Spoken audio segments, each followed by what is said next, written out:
Tyson's opponents come in with the great psychological disadvantage. Fear was a lot of Tyson's weapon. The fighters came in, almost froze the other guy across the ring because he was thinking, oh, that's my ass.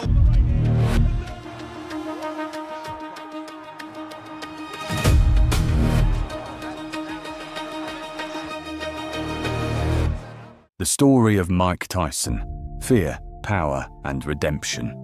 Mike Tyson grew up in the tough Brownsville neighborhood of Brooklyn, New York. His early years were shaped by the streets. Raised in poverty, refaced a challenging childhood marked by violence, bullying, and crime. 2178 was my building. This was my apartment right here. Abandoned by his father, he was living alone with his mother, brother, and sister. I never went to school because I got bullied all the time. That's why if I was skipping school to avoid the bullies. I saw guys on the corner, just like everybody. I saw them on the corner, and I realized on the corner nobody fucked with those guys. So I wanted to be a street guy. Mike began fighting people in the streets as the guys on the corner did. Everybody would bring other kids from different neighborhoods around to fight me for money.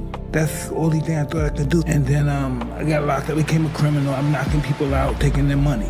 My life sucked as a kid. I was just bullied all. I hate my childhood life. My whole life has been violent, and I'm not a violent person. As a 13-year-old, Mike was arrested 38 times and finally sent to try-in school for boys. Remember the day when Mike came, yes? I remember the first time laying eyes on him. And he found out that I was an ex-fighter. And he asked one of the staff, well, how can I meet Stuart? I banged on his door to intimidate him. I said, so you want to meet me? What the hell do you want? He said, I want to be a fighter. He started teaching me how to box. Recognizing his potential, Stuart introduced Tyson to legendary trainer Custy Amato. I said, guess what he said about you, punk? He says, you continue down the line you're on now, you become the heavyweight champion of the world. And he hugged me. Looking. He said, what's this? I said, this is the house. Cuss house? I'm gonna stay here. If you behave and do what you're supposed to, you will live here with me on cut. So, continues to be one of the foremost fight managers in the business. His seasoned eye for talent has spotted a fresh, up-and-coming young heavyweight named Mike Tyson. Cos, who never married or had children, adopted Michael, took him into his home. It's like a father and son relationship. Even though he is my manager and trainer, sometimes I forget that because of the way we are. I can say honestly, I have a very deep affection for him, I do. To me, he's my boy, he's with me. And he gives me the motivation. I will stay alive, and I will watch him become a success. Because I will not leave until that happens. The transformation. Tyson didn't train like a normal fighter. He trained like a machine. Hours of drills, endless repetition. Slip, counter, destroy. Slip, counter, destroy.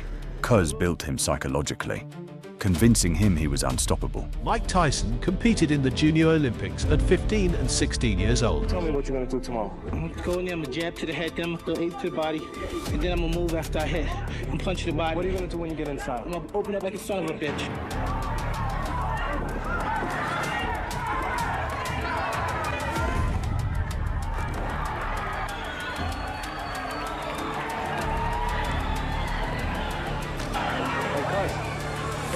Knockout, first round. At just 20 years old, Tyson stepped into the ring with Trevor Berbick. History was on the line, and in under 6 minutes, it was over. Tyson became the youngest heavyweight champion in history. But the most shocking part? It didn't feel surprising. It felt inevitable. Because Tyson wasn't chasing greatness, he was overwhelming it. This wasn't dominance. This was the era where fear became real, not hype, not promotion, reality. Heavyweights, men built like giants, backing up, flinching, second-guessing themselves before a single punch was thrown. Because Tyson didn't just enter the ring. He took it over, every step forward, pressure, every movement, intent, every second, danger. He didn't fight like a heavyweight. He moved faster, closed distance quicker, hit harder than anyone expected. Head movement like a phantom, slipping punches by inches, only to return fire with devastating precision. And when he attacked, there was no rhythm to adjust to, no pattern to solve, just chaos, controlled chaos. Opponents didn't have time to think, didn't have time to breathe because Tyson didn't give them space. He took it. Body shots that folded fighters, hooks that ended nights instantly, combinations that felt inevitable. Cus D'Amato didn't just build a fighter, he built certainty.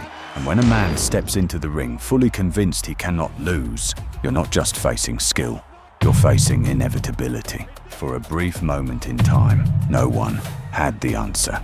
Not the champions, not the contenders, not the world. Because this wasn't just a winning streak, this was a reign of fear. And in that era, when Mike Tyson stepped forward, the fight wasn't about who would win, it was about how long it would last. The cracks begin, but dominance like that comes at a cost. Cus D'Amato passed away, and with him went the structure that held Tyson together. Why didn't he want you to show emotion? Did he equate it with weakness? I don't know what he did. Fame took over, money poured in, distractions multiplied. The discipline that built him started to fade. And then came Tokyo, a fight that was supposed to be easy, a tune-up, a guaranteed win. His opponent? Buster Douglas. But something felt different that night. Tyson wasn't sharp, he wasn't focused, and for the first time, he looked human. Then it happened. Douglas knocked him down. The undefeated, the unstoppable, the myth fell. And just like that, everything changed. The chaos. Years, there are moments when a legacy doesn't fade, it fractures. For Mike Tyson, this wasn't just a fall from greatness, this was chaos. The discipline that once made him unstoppable was gone. The structure, gone, and the world that once feared him now watched him unravel. Fame came fast, money came faster, and with it came everything no one prepared him for. The headlines changed, no longer about knockouts, but courtrooms, controversy, consequences, and then prison. Silence replaced the roar of arenas, iron bars replaced bright lights, and the most feared man on the planet was now fighting something he couldn't punch, himself. But chaos doesn't end quietly. It builds, it waits, and then it explodes. The night he faced Evander Holyfield, tension filled the air, frustration boiling beneath the surface, a fight slipping away, control slipping away. And then the moment, a bite. Shocking, unthinkable, unforgettable. The world stood still, not in awe, but disbelief. In that instant, Mike Tyson was no longer just a fighter. He became a headline, a controversy, a symbol of how far greatness can fall. But here's the truth. Chaos doesn't define a man, it reveals him. And for Tyson, this was the darkest chapter, not the end. Boxing remained the one constant. It became both a coping mechanism and a reminder that his career might not be over. Tyson ultimately served 3 years of his sentence. On May 9, 1995, he was released. But even while he was inside, plans were already being made. Don King had stayed in contact, negotiations had been discussed, the groundwork for a comeback had already begun, long before Tyson stepped back into the outside world. The release and the doubt. May 9, 1995, Mike Tyson walked out of the Indiana Youth Center. He was 28 years old, still technically in his athletic prime for a heavyweight boxer. But 3 years is a long time to be away from professional competition, and the boxing world had not stood still. The heavyweight division had transformed around him. Redemption. There's a different kind of strength, the kind that doesn't come from power, but from truth. For Mike Tyson, that truth didn't come in the ring. It came after the noise faded, after the lights dimmed, after the world stopped watching. That's when the real fight began. Not against opponents, not against champions, but against something far more difficult. Himself. The anger, the pain, the chaos that once defined him. Piece by piece, he faced it. No crowd, no applause, no spotlight, just accountability. And that's what makes this chapter different. Because redemption isn't loud. It doesn't announce itself. It happens quietly, in moments no one sees. The same man who once terrified the world learned how to understand it. You can hear it when he speaks now. Calm, honest, present. Not running from the past, but owning it. Because growth is the hardest fight of all. And it's the only one. You can't win with your fists. This isn't the story of a perfect man. It's the story of a real one. A man who reached the top of the world, fell to its lowest depths, and found something deeper than fame, peace. And maybe that's the greatest victory Mike Tyson ever achieved. Legacy. What is a legacy? Is it dominance, the knockouts, the belts, the fear? Or is it something deeper? For Mike Tyson, legacy was never simple, because no one remembers Tyson just for winning. They remember the energy, the aura, the feeling that something unstoppable had entered the ring. They remember how fighters looked at him, how crowds reacted, how the world held its breath every time he stepped forward. That kind of presence can't be taught. But legacy isn't built on greatness alone. It's built on contrast, the rise, the fall, and what comes after.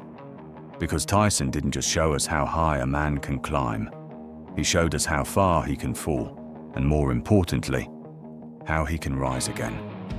Different, not perfect, not untouchable, but real. And that's why his story still matters. Because in a world full of highlight reels, Mike Tyson gave us the full picture. The power, the pain, the consequences, the growth, everything. So when people ask, what is Mike Tyson's legacy? It's not just the knockouts, it's not just the fear, it's the truth that even the most feared man on the planet can change. And sometimes, that's more powerful than anything that ever happened in the ring. And somewhere, right now, there's a fighter watching old footage of Mike Tyson, studying the movement, the speed, the power, feeling something they can't quite explain. Because it's not just skill, it's not just strength, it's presence, the kind that makes your heart beat faster, before anything even happens, the kind that makes doubt creep in.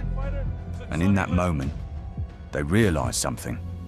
You don't fight Mike Tyson, you survive him, or you don't. I could beat any man in the world.